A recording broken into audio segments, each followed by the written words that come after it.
Welcome to Bring Out Your Badass Self, a movement to break your negative thoughts and habits and instead focus on building each other up and encouraging fearless authenticity. Each week, we will get vulnerable and share experiences alongside our guests and audience.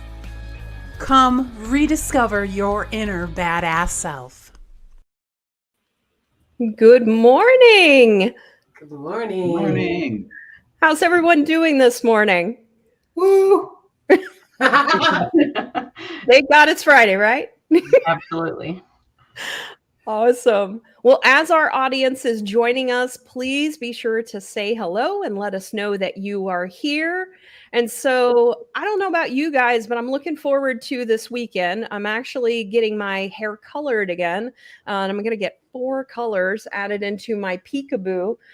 So my teal is disappearing. So I'm going to have 4 different shades of colors that I'm going to add this weekend. So anything fun for the rest of you? Ooh, so it's Jenna's birthday today. So we have a full day planned for her. The kids are involved. Jenna's my wife, if you guys haven't known that. So we have a full day planned for her, which will be really fun. And then this weekend, we are doing more flooring projects. So even though it's not fun at all, we're really getting some work done and it's great. We were supposed to be on vacation. So, but one of our kiddos got COVID. Luckily, we've kept it. He's the only one thus far. So. Yeah. And so also this week, for people that didn't know, was Kate's birthday as well. And so not only was it her birthday, but it was also today is Jenna's birthday. Yeah. And so we also have joining us today, we're going to be talking. We have, as you can see, another unfiltered perspective panel. And today we're going to be diving into the theme of equipping young professionals for leadership to success. And we're honored to have 2 incredible guest speakers. We have Dr. Kelley Chester and Andrew Dietz. And so thank you both for joining us today. And I know you guys are very passionate about shaping the leaders of tomorrow. And so that's what we're going to be talking about today. But before we jump in, I want to just find out, is there anything fun you guys have planned this weekend? Well, I hope that it's nice weather this weekend here in South Carolina, because this morning is absolutely beautiful. So my plan is to walk the dog and be outside as much as possible. Yeah. You have a great place for that too. Yes. And same.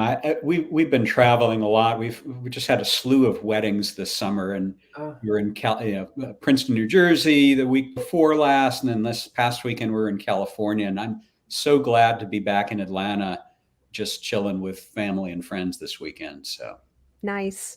Yeah. Well, we have Bruce joining us. He said, "Missed you guys, my badass ladies. We've missed you too, Bruce." Yes, missed you so much, Bruce. Kim has joined us. She said, "Good morning, amazing badasses." We also have J-Ro. She says, "Good morning, badasses." As you can see, there's a theme here. Sending my love. You guys are awesome. And I'm on for a hot minute and then on the road. So we'll have safe travels, Jen. Yes. Thanks for joining us for a little bit. Yeah, be safe. And so, today I want to do also formal introductions to the people that we have here today. So we have Dr. Kelley Chester. So in our bottom left-hand corner, she actually brings 25 years of experience to the healthcare and public health informatics field. And she wears actually multiple hats. She's an entrepreneur, an educator, a wife, a mom, and a community leader. And Kelley is also the proud graduate of Georgia Southern University and a triple Eagle. She has actually earned her Doctor of Public Health in Leadership, her Master of Public Health in Biostatistics, her Bachelor of Business Administration and Finance. And she also has served on the Alumni Board of Directors, including a stint as president, and contributes to the university's foundation. I will say that Jay's favorite accomplishment of Kelley is that she held the mascot eagle. Has nothing to do with any of her education. And then also, yes, she also added a Juris Masters in Health Care Regulations from Florida State University, actually a few years ago. And she also holds a Public Health Informatics certificate from the University of Illinois at Chicago, and she is also received the Woman in Leadership certificate from Cornell University. And as far as what she focuses on, she is the co-founder and principal at ThoughtBridge, and also the principal at C3 Informatics. And Kelley leads scientific and technical consulting for public health leaders like the CDC. And her work has taken her around the globe, from Asia and Africa to Europe and across the US. And she's also shared her knowledge as an affiliated professor at Emory University, teaching in the executive MPH program for more than a decade.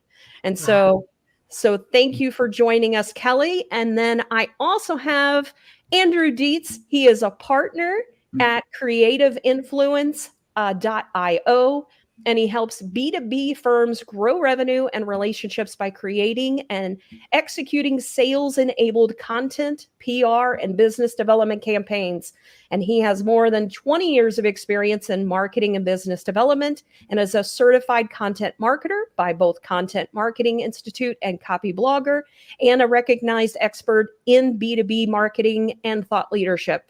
He enjoys writing, and he's actually a really inspirational writer that has actually focused on 3 books. They're on unleashing your creativity.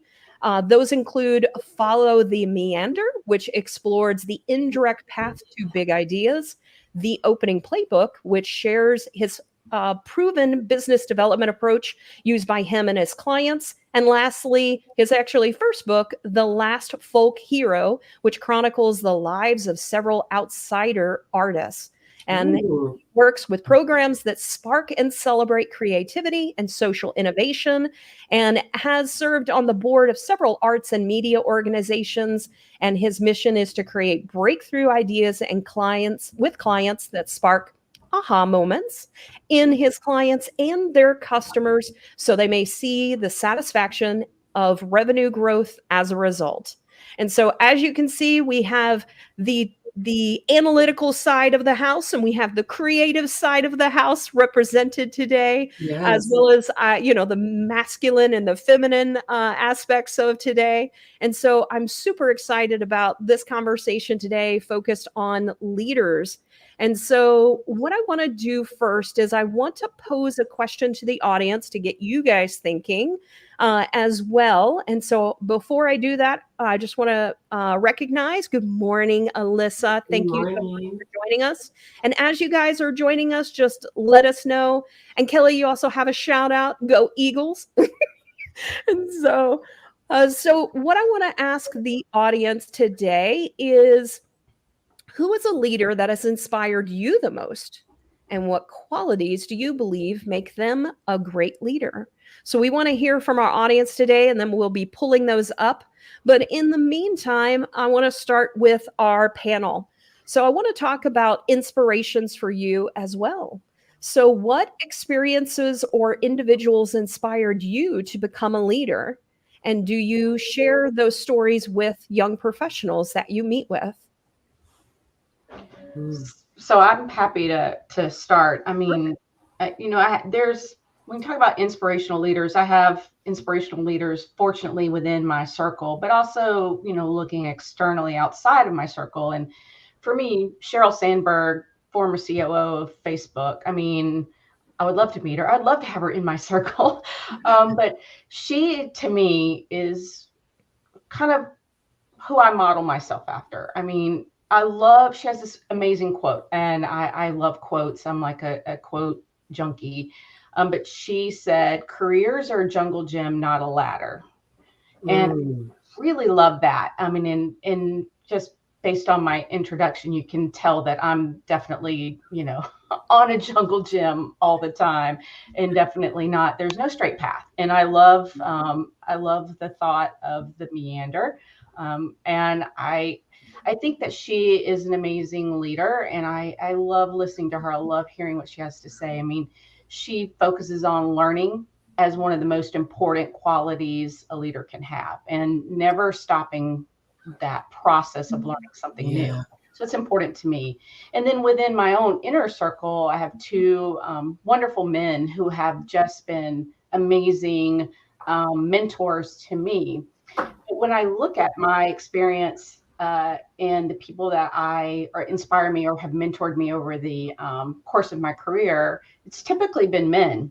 And that's one thing that I feel like I'm out to change, is that we need more women mentors, more women inspirations within our inner circle. I mean, there's a lot of women we can look to, but publicly. Yeah. So that's who inspires me. I love it. Thank you. Yeah, thanks for sharing. For me, I'd say, my inspiration, no surprise, came from a desire to put something, positively creative into the world, without being a jerk about it. And, there are people out there. I've had people ask me, "Hey, do you believe in the jerk, or, since this is appropriate here, the asshole theory of leadership?" And I just can't buy into it. And, fortunately, my parents, my in-laws modeled, the idea that you could put something possible, you could make a difference, you could do something, not just expedient, not just for the profit motive, but, doing the right thing the right way. But I'd say, my mentors were really mostly, probably like Sheryl Sandberg for you, mostly vicarious.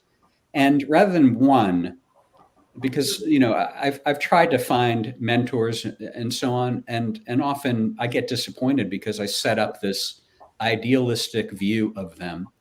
And, having that, break down a number of times, I've said, maybe better is for me to say, can I look across people that I know and find the things the elements of each that maybe, could or defining relationships or defining events in those people's lives that I could take away something positive from. Yeah, definitely. So that idea of kind of a mosaic approach to mentors and I don't know, heroes of sorts. Yeah, I like that. Pulling from different aspects of the different people that are connected to you, people that you see. For me, my father was an entrepreneur early on, and so I was inspired by him. Not only was I inspired by the things he did well, but I was inspired by the things he didn't do well. And so for me, it was also learning those things. But the things that stood out the most to me was my dad always did what was right. It was one of the things that he taught me. He also taught me that his price was his price, and people would undercut him. He delivered ice. We delivered ice growing up. So it was a very hard manual process of delivering ice. So I learned a lot of hard work from my father, but I also learned that supply and demand unknowingly. And so one of the things that he taught me, I was like, well, why wouldn't you go lower in price? I remember asking that question to him, and he said, well, when it gets busy, he goes, they won't have ice, and he'll come back asking for me.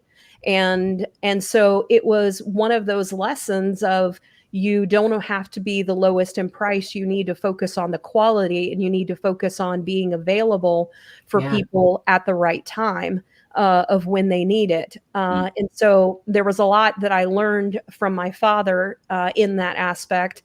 I also learned how I feel like I learned some things from a marketing perspective as well, on things that were really good. And then also making sure, as I continue to learn some things, my dad wasn't actually the best from a finance perspective. He had a wad of cash in the back of his pocket, and that's the money that we had. And so, we growing up, we were very paycheck to paycheck. So I learned, that you have to be a little bit more strategic in the things that you're doing as well. So from a leader perspective, I can say that my dad very much inspired me, and I learned the things to really focus on that really worked, and the things that you would need to focus on to be a better leader as well. Yeah. I love all of those things. I think I'm similar to all of you. I was thinking not the word mosaic, but that's so much prettier than what I was going to say. But I was going to say, like, I feel like I compartmentalize, my life, and I'm always looking for the people that are learning and growing and authentic, right? But I'm always looking to kind of get to the next level in whatever compartment I'm in, right? So like when Jenna and I first got into foster care, you go to like these there's a lot of training, you go to these training classes, and then, we networked among the other foster parents, and then we found one that really embodied our values, and we just kind of clung on to her for like a year or so, and kind of learned, what she was doing and what we didn't want to do through watching her, but what, really good things we did like, and very, very similar to what, you do with your dad, Sarah. So I felt like in every little single arena of my life, I remember doing that when I was a debate student. I remember doing that when I was a debate coach, so like every single thing that I get involved in, I will find the person that is like at the level that I want to get to, and then I will kind of try to learn as much as I can from them. So it's like I have a million different inspirations. It just really just depends on, where and what I'm talking about, like Sarah is very much my mentor at Full Sail Partners, and in the general world of sales, I've had many different mentors over the years. But for me, I think you can find inspiration publicly, right? You can read quotes or things that are available to all people, right? And I think there's a place for that. I think, especially if you're seeking knowledge and you don't have a great person to just suddenly have an insightful conversation with, you can be proactive and be like, okay, I'm going to open up this book and read about, I don't know, the social contract or something, something. And then, or you can have this bevy of people in your real life, and I think for me, I think it has to be a good mix, so that you can be reactive at times and proactive at other times, right? We need all the help we can get from anywhere we can get it. Yeah. Exactly. Yeah. All right. I speak for myself. I don't know about everybody else, but I think there are some people that don't do that, right? That just choose either not to grow, and I wonder, do those people have I don't maybe I don't associate with people like that much, but I wonder if they have leaders or people that they aspire to be those that are kind of stagnant. I'm going to pull up Bruce's comment. Bruce said, I don't know if I am a leader or follow leaders, but Leonardo was my first inspiration and my first hero, and his desire to try to understand the nature of things was where I set my life's direction. That's a nice. That is cool. Bruce. I don't think that is the most Bruce statement I've heard in a long time from you. That makes so much sense in terms of what I know of you, and that you aspire to be like Leonardo, and really understand things because you're so analytical and creative. Yes, and I think it is the combination of the two. Mm-hmm. I think it's. I mean, I love Leonardo, and that's a beautiful one. And I was thinking back to folks that I was inspired by early on, but in some ways, for me, throwing myself all the way, oh my God, I got to be that guy or woman, what was had some good aspects, but was also somewhat mistaken. So, when I got out of college,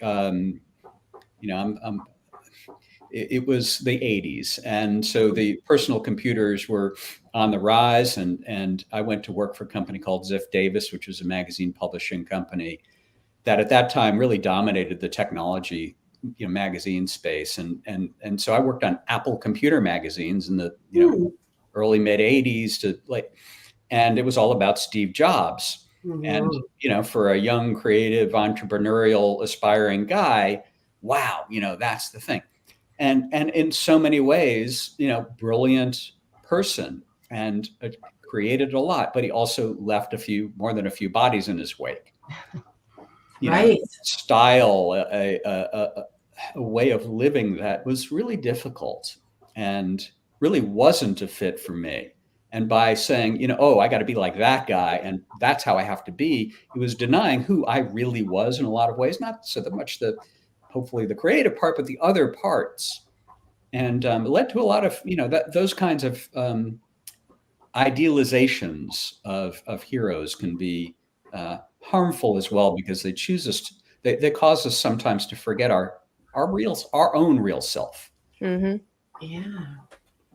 I wondered about this as we've been talking, when I was growing up, there was, no social media. And so you learned about public figures through the news and investigative reporting. And sometimes you did get like these sneak peeks into their life, right? But nothing like what we get now, right? And then when you think about, okay, so then there's all this social media, right? So we're access to all this other data about leaders and famous people. And then now you add on things like the Me Too movement and other things that are really exposing kind of some of the darkness that's out there. I think it's a whole new world, right? Because part of you feels like you have to like all of the weird things about a famous person in order to be interested in that person's work, and I think it's an interesting component, because growing up, I had two idols, very different. I liked Martin Luther King and I liked Marilyn Monroe. And very, very different, right? And the only knowledge I could get about them is books that I would read, right? But those, and I wonder if those were, if I was alive in the times that they were alive, and if there was social media at that time, if it would be the same, right? So I wonder what that meant, or what that means about people today and how able they are to latch on to a hero. Right. Yeah. So you're saying, Kate, back in those days, right, when MLK and Marilyn Monroe were at the top, we didn't necessarily see the flaws because they weren't as exposed as they are now. Right. Yeah. Right. Yeah. It's really hard. My younger daughter, when she was little, we loved to listen to stand-up comics, and I grew up with Bill Cosby. Yes. To me, hilarious. Me too. I love Bill Cosby. And my daughter could do the routines. And then that news came out. And it's like, are you still allowed to think that's funny? I know. No, I mean, it's horrific behaviors. Horrific. What do we do? What do you take away? Do you take away, or do you dismiss all of that? I don't know. Right. And is it a spectrum? And is it a spectrum based on horrificness or whatever it is, it's oh, it's okay. I can still find I don't know, Matt Lauer or something, I could be he's, he just did a couple of weird things or whatever, who knows, versus Bill Cosby, who has, it's a hard thing to think about and it's a hard thing to know. And I question that too. And I think Bill Cosby is the biggest example for all of us, because man, did we love that man. Yeah. And man, did he really disappoint all of us. Cow. Yeah. Yeah. And I think that, as I look at leaders, one of the things that I try to do even internally is to let people know it's okay to make mistakes. I'll even say oh, I made a mistake, and I'll call myself out and I'll say, here's the lesson learned in this.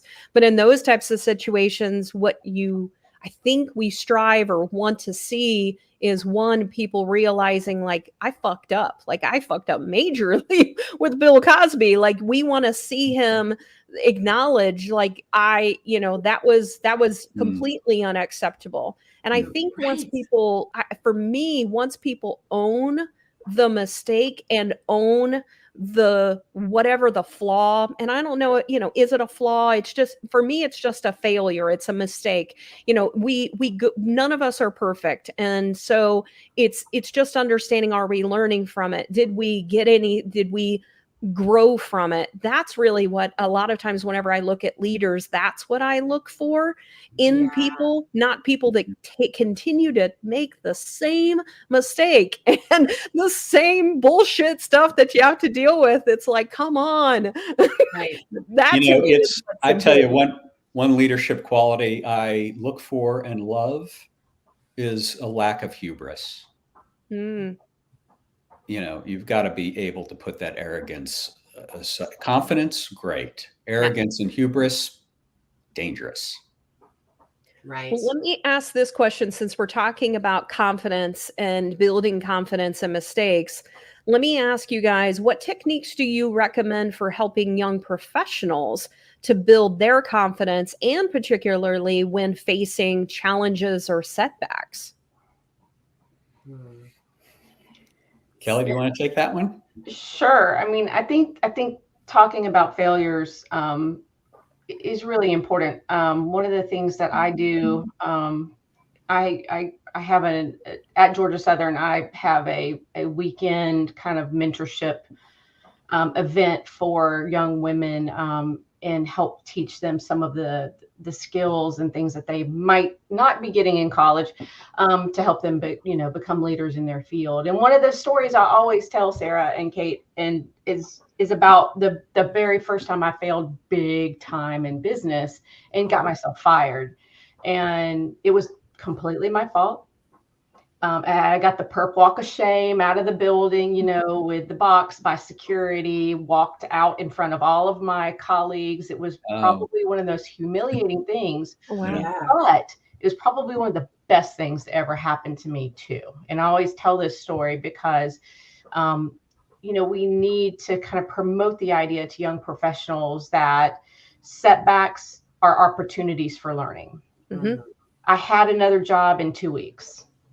Yeah. And I had a whole new work ethic, because I'll just be flat honest with you. I skipped out of work one day and did not tell the truth about why I was taking the day off. And my boss figured it out, called me on it, fired me, perp walk. Yeah. But you know what? That built my work ethic. I mean, this was when I was in my 20s. So very young, did not feel like I was really taught that. So this is the story that I tell. I've told this story so many times, and I have young women and young men come up to me and say, I can't believe you told that story. I'm like, yeah, but that was a sentinel moment in my life that made me realize that work ethic is huge. Mm-hmm. Yeah. So that's huge to me. So I think facing those challenges with a kind of a mindset of, I'm going to grow from this. Mm-hmm. I'm going to learn, and I'm not going to do this again. I'm not going to repeat this mistake. Mm-hmm. And, maybe it took me to another extreme, and I'll actually show up to work sick sometimes. But, from a work ethic standpoint and just a growth, I didn't let it hold me down either. Like literally the next day I was finding another job. When I actually got the job that I got, the next job, I was honest in the interview and said, listen, I messed up. I learned from it. I've moved on. I'm ready to be an amazing worker for your company. Yeah. Hired me.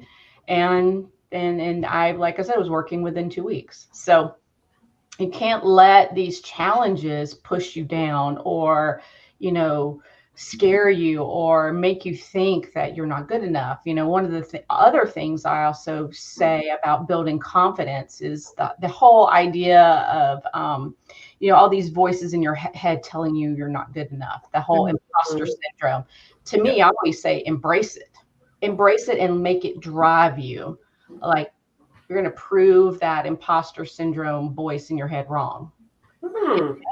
Get mad at it and move and make that drive you forward. So, facing your challenges incrementally, tackling them in small ways, and having that growth mindset that when you screw up, you learn from it and you move on. Yeah. I love that, Kelley. Can I ask you a question? Yeah. So do you practice that? So when you have like an imposter voice or an inner critical voice, and it's telling you something like you're not good enough to talk to whatever, or and you let it challenge you, do you find that it still comes back? Because a lot of like those inner critical thoughts are like intrusive, right? And they are repetitive. So, but you just do it again. Like that's the mechanism you say, like you kind of like, you're not good. And you're like, fuck you. You're not good. Like you just keep doing it. Yeah, absolutely. So I'm a little, again, super nerd here, but there are things that I put in my mind that I want to check off. And it generally is generated from that inner voice saying, you can't do it. I've done a lot of, I'm an educator. I've taught at the university level, and I speak scientific conferences, blah, blah, blah. But there was this voice that said, yeah, but you're not good at that. Mm-hmm. So I thought, how can I prove myself wrong that I'm not good at speaking? So I went and did 2 TEDx talks. Yeah. I didn't, I probably will never do another one, but it's like I silenced that voice. You were like, this is how I'm going to find something that scares the hell out of me and go do it and just check it off and just say, okay, you can't say that to me anymore. You can't say that you can't stand up in front of people and memorize an 18-minute speech and give it. Right. But it's all inside, but you're challenging. That's super badass. I love it. It really is. It's cool. And I thank you for sharing it. I think it's a cool technique. Yeah. Andrew, what do you think as far as techniques that you focus on related to confidence, helping professionals build their confidence, but also when they're facing challenges or setbacks, how do you get them to be okay with mistakes? Well, first of all, it's hard to improve on what Kelley said, well, thorough and well done. One thing that it does make me think about is that critical voice, or self-critical voice. I'm sure everybody I know on this call, not just us, but your audience, they wouldn't be here if they weren't interested in continuous improvement. Right. And that means we all have that self-critical voice. For some of us, it's louder than others. And it can be very helpful driving us forward, and it can really beat us up and stand in our way. It could stop us from doing things because we don't want to fail and have that voice keep telling us, see, I told you. Right. And so another approach is to maybe consider that voice a part that we can address and ask, what do you think you're doing? How do you think you're helping me? Because in some ways you do help me, but in other ways, maybe not so. Do you think I'm still 6 years old? How old do you think I am? Really? But the other thing is, so teaching ourselves, to be kind to all of those parts inside of us, I think, can maybe quiet the battles and make all of these parts work on our behalf. And that's where confidence, I think, real confidence begins to come. So practicing that self-compassion, helps maintain a more positive mindset and resilience. But also, Kelley, to your point, putting yourself in positions where you can not tell that voice that they're wrong, but demonstrate it. Exactly. So, I was really thinking about this. I know you asked us to think about some of these questions ahead of time, Sarah, and as none of us really prepared, but I did last night ask one of my daughters, this question, and she said, similar to Kelley, she said, she's 22 years old, just out of college, and she's put herself in some really tough situations. She said, challenging yourself to take on new roles that are out of your comfort zone, but push through it anyway. Mm-hmm. She had a job last summer and still doing it for nonprofit, basically, that she's knocking on doors, raising money. Man, that's hard. People are mean. When you knock on their door. I understand. I'm probably one of those guys. It's get the hell out of here. Anyway, but she said, look, it built confidence because even though it was out of my comfort zone, I realized I could do it, even if it's not what I want to do long term. So I'm a proponent of focusing on your strengths and emphasizing those strengths, not eliminating the weakness, definitely work on shoring things up. But if you have to do one thing, focus on your strengths, what you love to do, that you do best. Challenging yourself and proving to yourself, all of our parts, that we can get through this. We're not six-year-old boy or girl. We're grown adults who have gone through things and we can get there. I think really helps to quiet that voice. Yeah. I think the other part of things as well is that a lot of times when we're going after something, we look at it as a whole, like all of this, I've got to eat the entire elephant at one time. Yeah. And so it's making sure to break down. I always use the 80-20 rule. I'm like, all right, well, what is it that I can do of the 20% that will also take care of the 80%? Or what is the majority of this position or the task at hand? And if I concentrate on this and I prove that I can get through that, then I can do other things. And so even for me, from a leader perspective, that's why I also love quarterly goals. Like I just met with someone yesterday and we were like, all right. And we had like this long laundry list. And then I was like, all right, well, let's add some hard stuff and let's add some easy stuff, things. So let's combine those. And then we're breaking it out by quarter. And then at the end, and I was like, doesn't that feel more manageable? And they were like, oh my gosh, like, yes, oh, and I was also in, not only setting up goals for someone that was growing in their position, but I was also working with the other leader to get them to see how they can help other individuals. So I'm mentoring a manager who's then also, we're doing it for their employee together. So they can see how to break these things down as a leader, and then also how you can make it more manageable for the employee that you're working with. And so the other thing that I think is important, a part of leaders and setting confidence, is that it's about also making sure people don't stay stagnant. Like when they feel stagnant, that is when their confidence starts to go down, because they're like, what am I learning? Like what is the challenge in what it is that I'm doing? So as leaders, we also have to do things like that to try to motivate and inspire and do things to show that you can do this. You can take on these other things.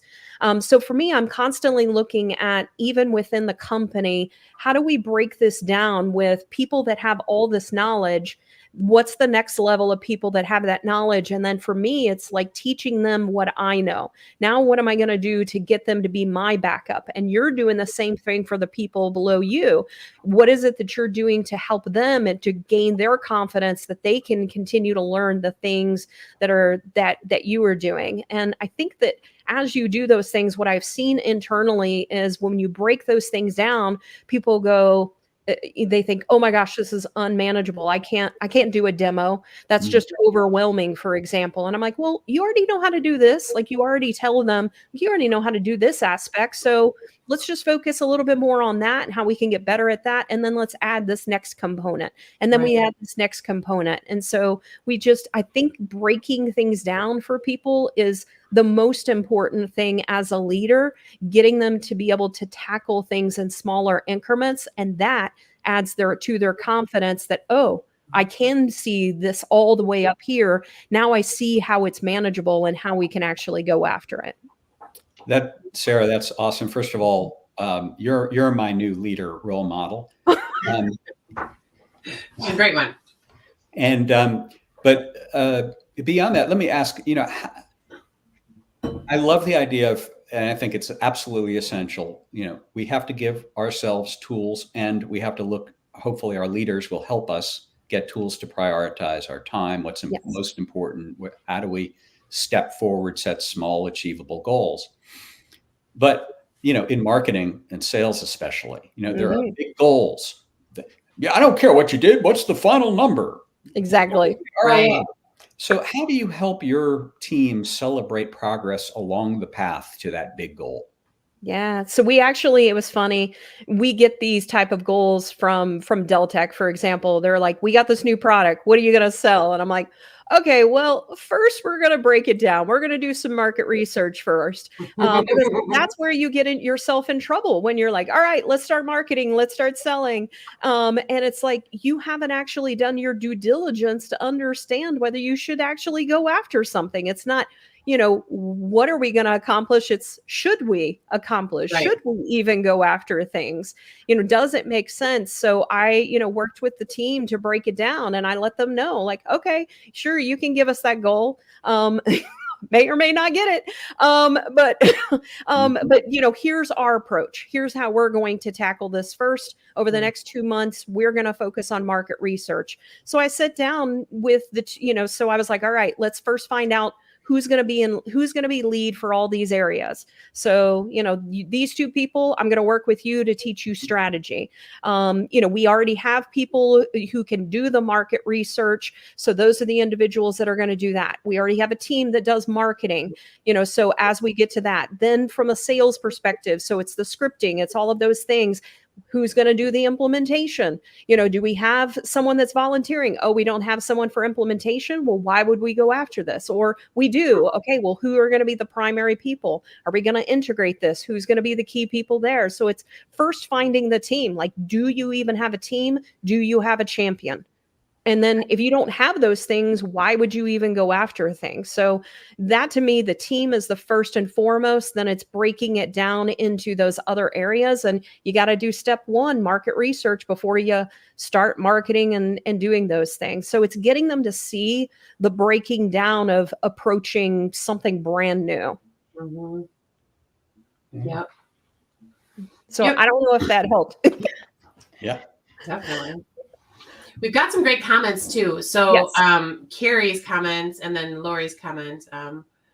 So Carrie says, one thing I've done with my teams is institute a policy that allows for the negative self-expression, but with the understanding for each one negative thing said about yourself, you have to then say something positive about yourself. I believe it has helped us all. I love that, Carrie. Yeah, I like that. And then Lori had one as well. It's important to share our mistakes with the younger generation. It seems so many just want to make everything look great on social media, and the younger people people think we don't make mistakes.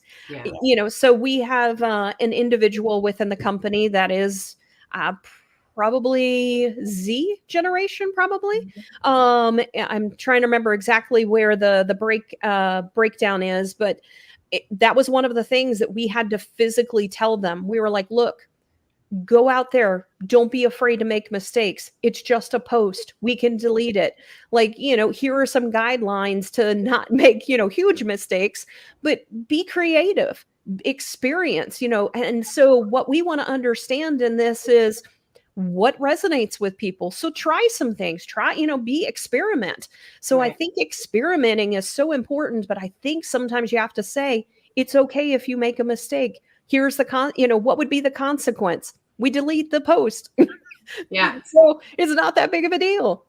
There's all this research out there too. I always share this with both like young people, like my kids, and young people that I may like mentor through different organizations I'm involved with, that, the research out there, and this is like sales and marketing, customer loyalty type research, but I think it applies to life in general. And the research is that if you have a relationship and you make a mistake and you hold yourself accountable and you fix the mistake, that your relationship is actually at a better level as if the mistake never happened. And yes, and that's not because we need to see that, like you're not real if you're not making mistakes or whatever. It's because everyone makes mistakes. All humans make mistakes. And we all know what that's like. And we all know that the best way to recover is to hold yourself accountable, validate the other person's experience and fix it, but a lot of times that's really scary for people, right? That is so fearful because if they hold themselves accountable, if they validate the experience somebody else had, they feel bad about themselves, right? And that's hard. It's hard to feel bad about yourself while feeling confident, right? Especially for a young person, I think. Yeah. So I use that a lot. And then I talk about how, you know, it's like the reward that honesty has, like when you're really little and you learn, like, okay, well, if I just tell my mom I took the popsicle instead of pretending I didn't, I'll get in less trouble, right? I'm still gonna get in trouble, but I will get in more Especially trouble. if it's dripping down your face when, no, I didn't eat it. Right. You know, the same thing is true. It's like, you just, you know, you got to know that, yeah, there's still going to be like a natural consequence, but all in all, you know, it's better to own it and to live through it and to push through and to know that it's actually going to be better on the other end. If you do this part right, it will actually be even better, you know. Kelley and Andrew, let me ask you this. So along the lines of what Cate is talking about, what do you guys think owning accountability, owning ownership of a mistake looks like? Because I think that's part of what sometimes people struggle with is, what does that look like to own, to be accountable, to own the failure, to own the mistake? Well, admitting it, apologizing, talking to whomever was, I don't know, wronged, for lack of a better word, and collaborating with them on how to make it right, and then acting and following up. You know, I'll just one more comment on that, Cate. You know, there is, so you were talking about personal interaction, but there is definitely, and we could find it easily. I've seen it, research about service recovery in you know, we happen to work in business services, professional services, and in services in particular, great service recovery does build loyalty. Yeah. It's not that we want to make the mistake, but if we're going to make a mistake, you know, how we handle it makes all the difference. Yeah. Kelley, what do you think? Yeah, and I would totally agree with what Andrew said and what we've all been saying. But in addition, I mean, you know, apologizing, making it right, but then you have to forgive yourself. You can't continue to beat yourself up over the mistake that you made. If you do, then you're probably doomed to either repeat or do something worse down the line. So I think forgiveness, sometimes when you apologize to people, they're not going to forgive you. You know, and you can't continue to not forgive yourself. So great if they forgive you and you're able to work it out and move on, but you know, that's not how it's going to happen in the real world. And you know, you just have to be able to forgive yourself and move on and learn from it. Yeah, one of the things that I've been doing that's, and I don't know where I picked it up, is that I actually don't apologize, but I own the failure. So I say, I recognize this was a failure on my part, and here's what I will do about it. So therefore, I'm not, because sometimes I feel like I'm sorry is an empty word. And so I actually have been focusing on, like, what was my failure in this, or what was our failure in this, recognizing and empathizing and acknowledging and validating, most important, validating their feelings of, you're right, this was, you know, unacceptable, this was XYZ, whatever it was. But validating for me is probably even more important than the I'm sorry. And then here's how I'm going to rectify this. Let me know if this will, you know, if you feel like this is the right thing to adjust to these things. And for me, I have seen a huge difference with whenever I do that with people, because I'm just making them feel like I understand where they're at. And then also letting them know, this is what I'm going to do about it. Does this feel like the right action to you? And allowing them to participate in that. So it's been a mind shift for me that I've made, that I try to focus on not saying I'm sorry, because I feel like and I say this to Jay all the time, like, stop fucking apologizing. What are you doing about it? And so Right. like, what do we, what, I know you're sorry, but that doesn't do anything about the situation. And so Yeah, that's really helpful, Sarah. Thank you for that.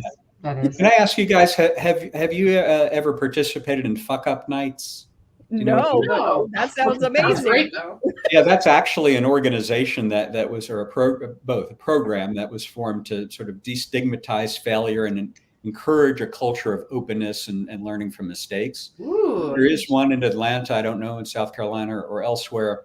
And some extraordinary people have spoken at them. So people get up and just do what we're doing now. It's like, now here's an example of what happened to me, and here's how I worked through it. And then the whole audience, it's really useful. Oh, Yeah. that's interesting. So Yeah. it's an event series. And look, you can look it up online. All That'd right. be great. And we could do it'd be awesome to model something and do that for younger kids too, right? We might call it fudge up. Right. Fudge up days. I don't know. Right. I don't think I've actually shared this on BOYBAS before. Maybe I have, but and it's very, very in my face right now because we are doing it with our youngest kid. So Jen and I have done this with all of our children. So I'm sure, Oscar, who's 19, I don't know if he yet has he has a lot of wisdom about the things we did as parents. But he may even grown a little bit if he were to hear this, because it was so kind of embedded in their programming, I guess I would say. But what it is when we apologize in our household, we don't. The words "I'm sorry" are not enough. You can include them, but they don't matter. What it is, here's what I did wrong, and here's why it's wrong, and here's how it affected you, and here's how I'm going to change it. Mm-hmm. So and it's really hard, our kids between the ages of 5 and 8, they really struggle with that. But once we keep working with them and get them to understand how to apologize, it connects all sorts of other behaviors, right? So it's so much more effective than a timeout, or it's so much more effective than, some other punishment. It's they have to critically think about it. They have to validate someone else's experience, and they have to literally practice almost how am I going to fix this? And we really push them. It's not just words, it's really? Because I don't think you would have done that. No, you were pretty pissed off. I don't think you would have just said, well, if I asked you nicely, it would have worked. No, if you could have asked nicely, you would have, right? But you couldn't because you were mad. So now what do we do? Yeah. Thinking through all of those little processes. But I think, modeling that, whether it's in the workplace, like Sarah has done, because I've watched her do it in front of all of the leaders. She has, when there's been, I think it's only one time though, when she said, I have this mistake that I made, it was my failure, it affects us all, we as the younger leaders in the group or not younger, but, less experienced perhaps, see that and say okay, great. This is okay. If she's doing it, of course I can do it. The next time something does happen, I don't have to be so scared. Right. And the same thing with young people. Yeah. And just keep modeling it to each other. Right. I'm going to pull up a couple of questions. And so I was just thinking about this on the ride home from school drop off today. Modeling apologizes as well as emotions, and their management is crucial, i.e. I can't talk. Right now I'm calming myself down. Yeah. Well, thank you for joining us, Maria from YouTube. And then Lori said, agreed, Kate. We're socialized to not make mistakes. And if we do, cover it up. What do you guys think about that? That to me is the worst. And it's one of the things that I've said to my daughter. It's if you make a mistake, I want you to own up to it. And I explained to her the importance of that, because what happens is you can start to get yourself into real trouble.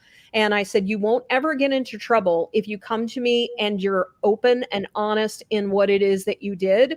You won't get into trouble. But if I find you lied to me and you covered it up, then you will get into more trouble, because had you come to me, I could have helped you with a situation and helped you figure out how we would resolve or how we would deal with it. And I gave her even examples of those types of things. Like, let's say, I would hope you wouldn't do this, but you sent a naked picture of yourself to your boyfriend, things like that. And then they sent it to everyone. Well, if you start to hide that and cover that up, and it can make it worse, then, blackmail, or, all of these different types of things that come into play. So you have to understand and own up to the mistakes and allow us as adults to be able to help you with those things. And I think the same is true even with young professionals. Like, if you screwed up, you can make it even worse for yourself and for the company if you try hiding things. Right. One way it makes it worse for yourself is it's a recipe for shame. Mm-hmm. And shame is a recipe for, diminished self-confidence. Yeah. Yes. Shame is the worst emotion. So, putting it out there, not hiding, is actually a gift to yourself. It's not only the right thing to do, et cetera. Yes, it doesn't cause a cascade of consequences by hiding, but maybe even equally important, you're not you're not damaging yourself further. Yeah. Yes. Yeah. I love all these insights. This has been amazing. I know. We have some more comments coming in. Love approach not saying sorry. I think it's important to actually say, thank you for bringing this to my attention. I'm trying to be more cognizant of sorry, and sorry for being sorry. So Maria, we shouldn't say sorry, not sorry? I say that a lot. I do like saying that, right? I know. Other favorites for doing the process. Thank you for your honesty. I appreciate you telling me that. Are you okay? Yeah, asking someone who just owned up to a mistake, and that's great, Maria. I didn't, but asking someone if they're okay after they do that, because it is a little terrifying, right? And J Rose said, I thought I was going to be only on for a hot minute, but we pulled her in. So she's like, I got to listen. All right. I want to start to look at one more question, and then I want to get to final thoughts on this. And so what do you guys think?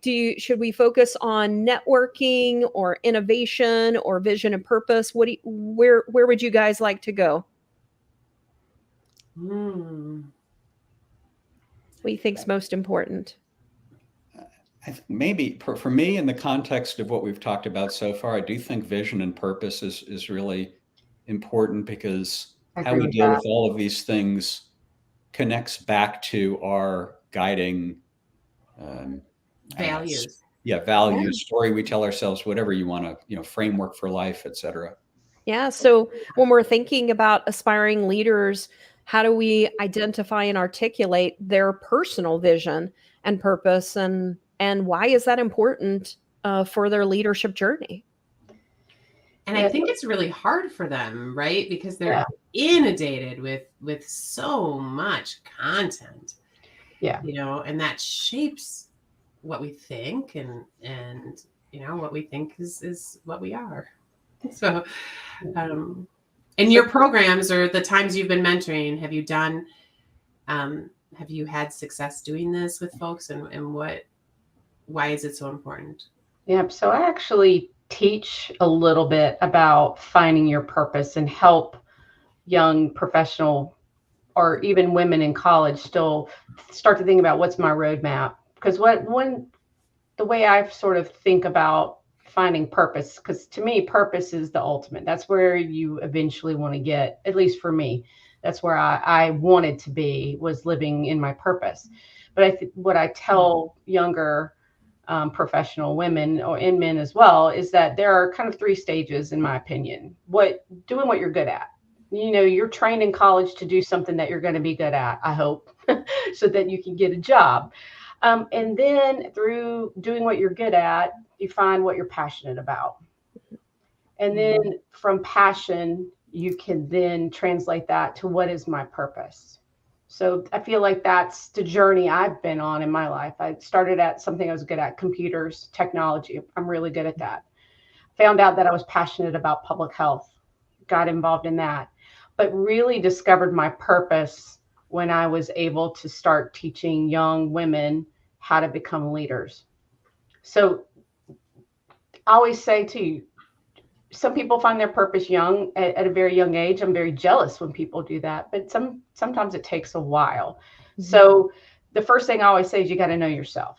Knowing yourself is so critical. And there's different ways of knowing yourself. I mean, there's sciencey stuff like taking all the assessments, which I freaking love those assessments. I think they're great. Like, Myers-Briggs and all that stuff.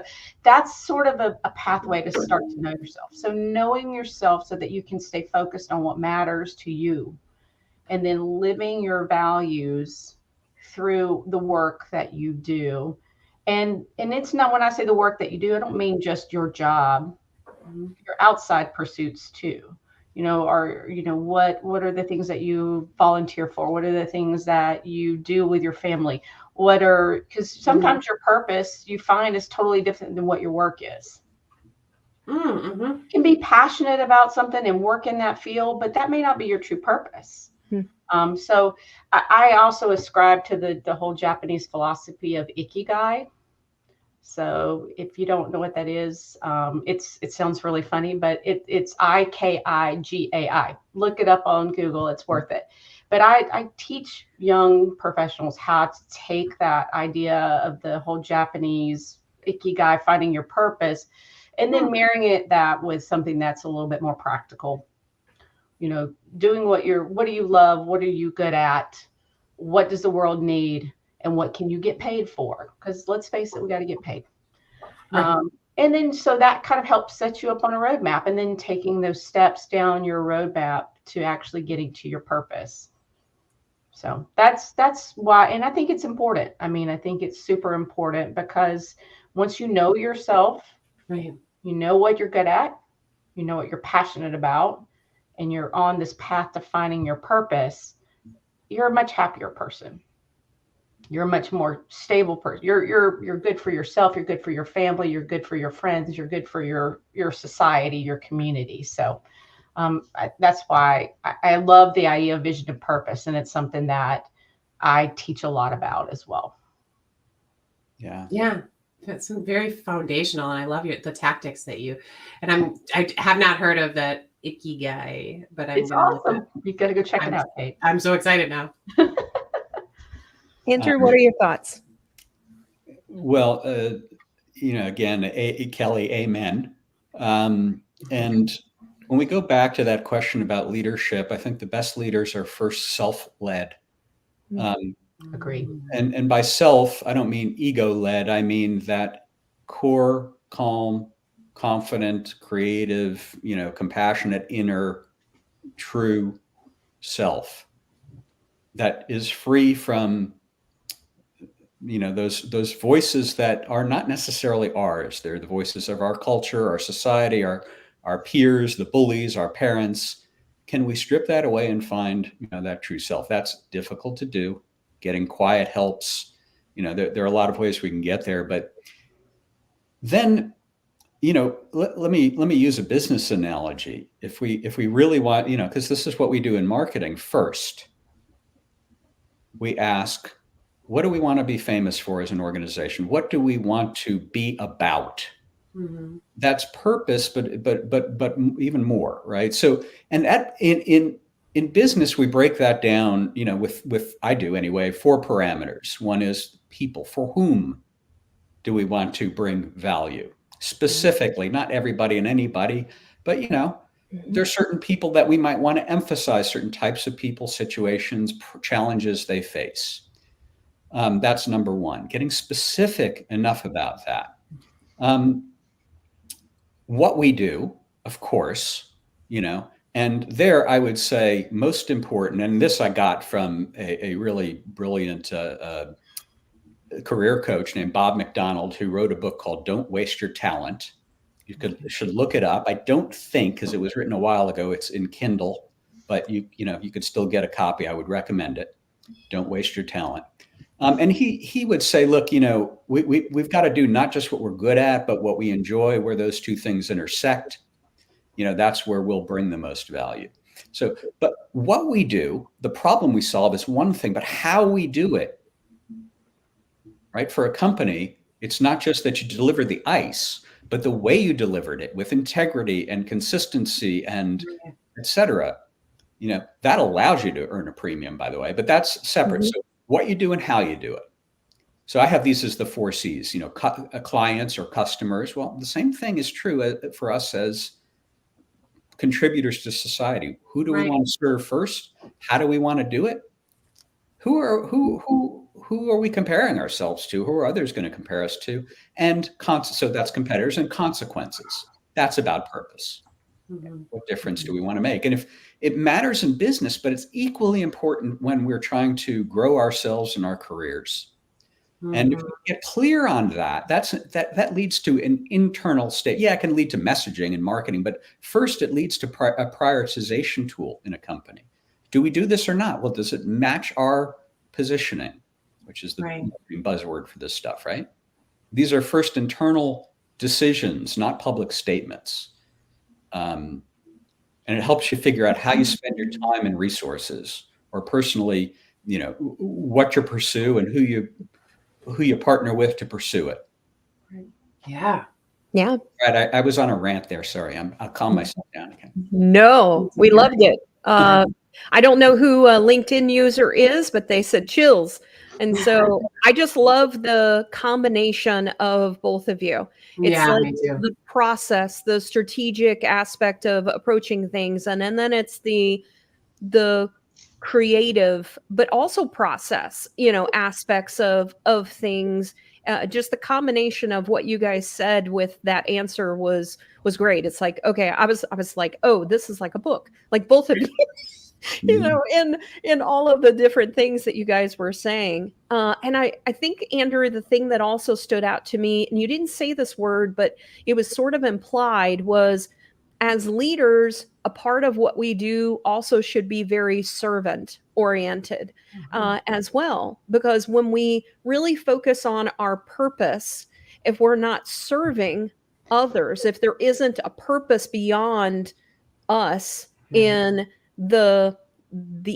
you've mentioned ego, but also like if our only purpose is greed, that's not always going to serve us in the long run as well. Like it has to be very servant oriented in helping, in providing a service to others.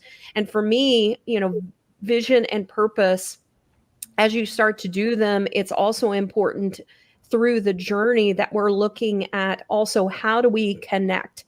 What are the people that are important for us to connect with as well? Because there may continue to be other things we need to learn along our purpose. So it's continuing to find the group, the people, the mentors, those types of things are also super important as we're looking at our vision and our purpose, that we're inspired by other people as well. Because if we don't have that and we're just stuck in the process or the thoughts that we currently have, we're not going to continue to expand and really sometimes find our true purpose in life if we stay stagnant in our thought process. So I would also add that on your vision and purpose, is that I think that sometimes you don't even know what your true purpose is, that you do some things that is your purpose. Like for me, I think about my path.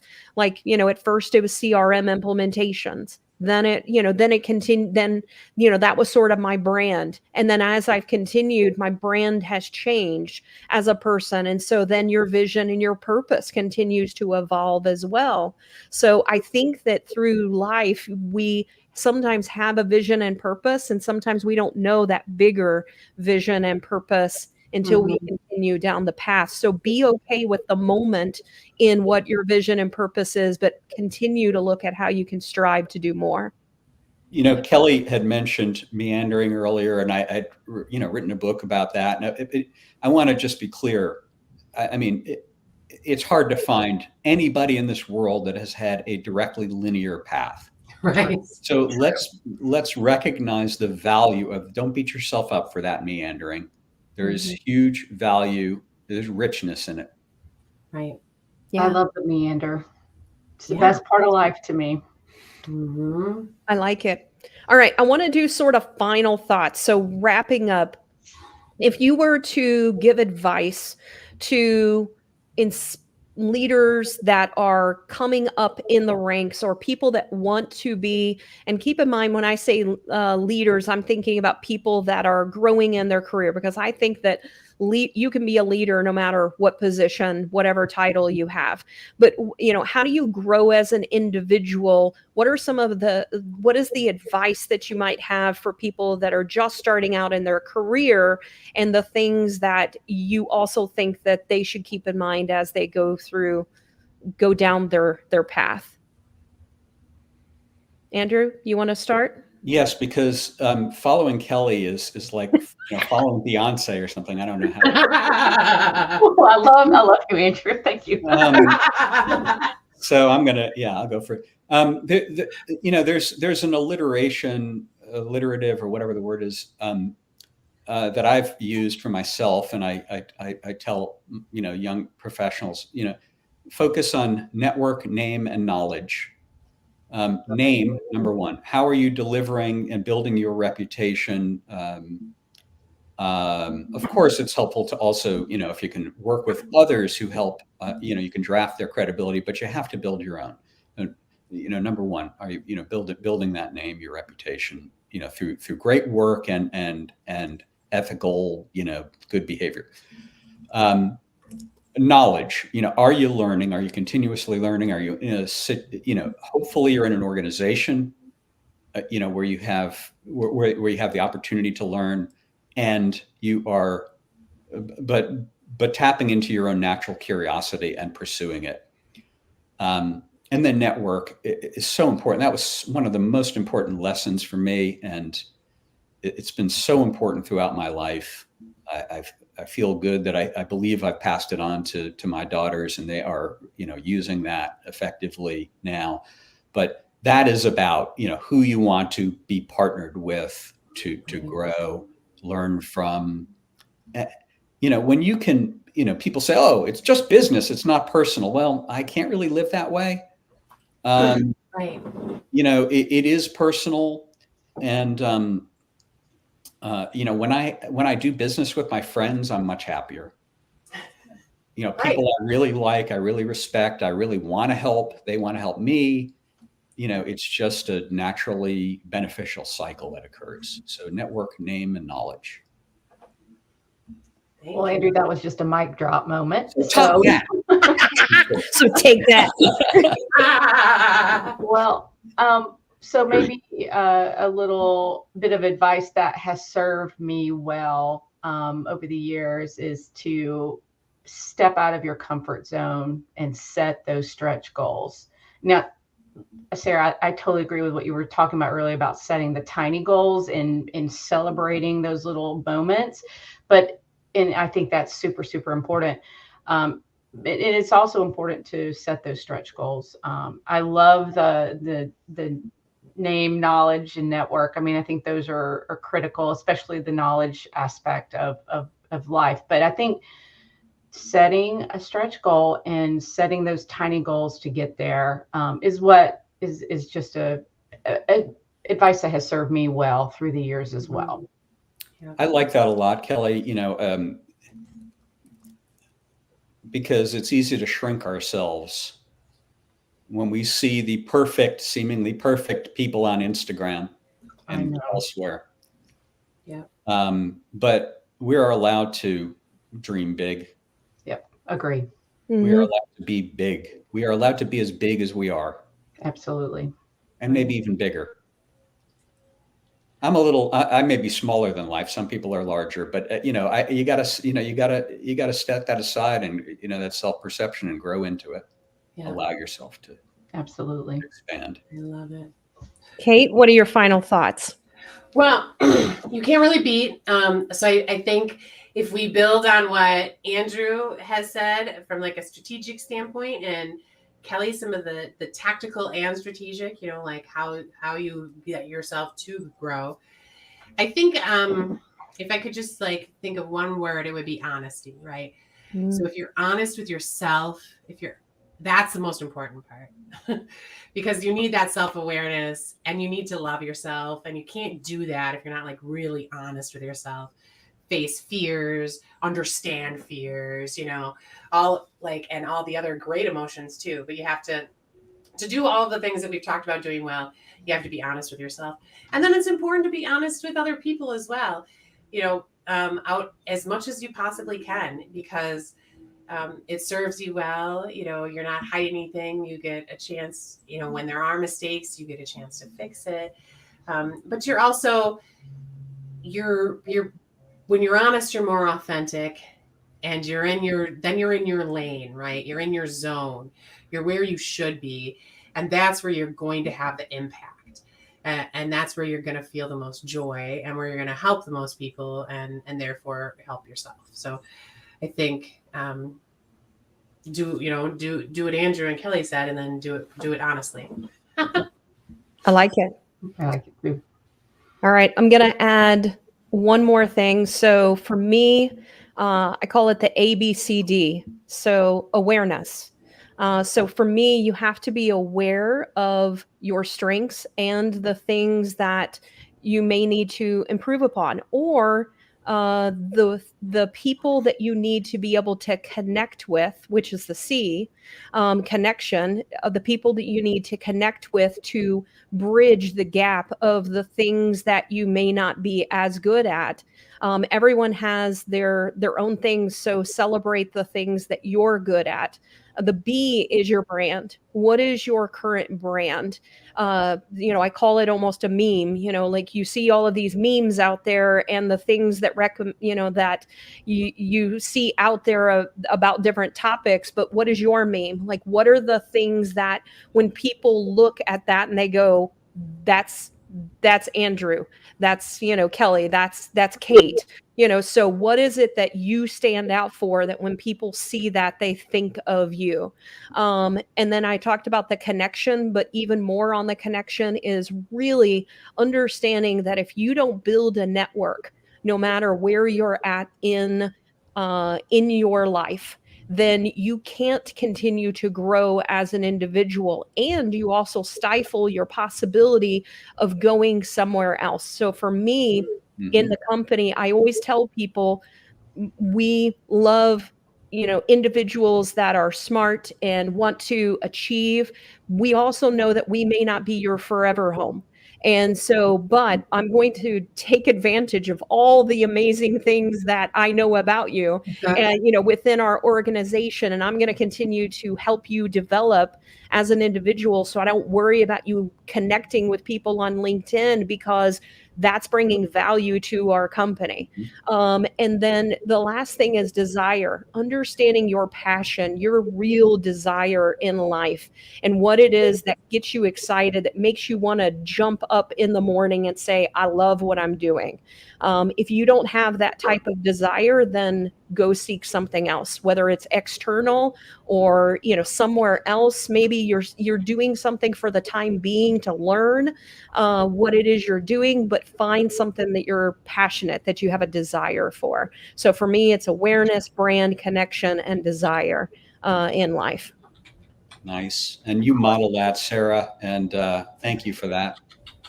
Yeah, absolutely. Thank you guys so much for joining us.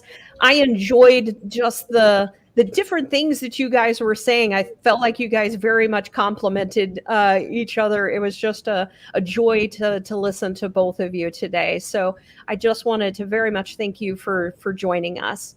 And then lastly, I want to thank our audience. So for the interaction, we were getting other stuff as well that people were saying. And so I just really loved the interaction that people provide. And I know we also have our lurkers that will also watch this afterwards. And then we have our West Coasters that will watch this afterwards. So again, thank you for joining us. And Cate, as always, thank you for being my my insatiable duo that that always provides such great insight and helping me along the way.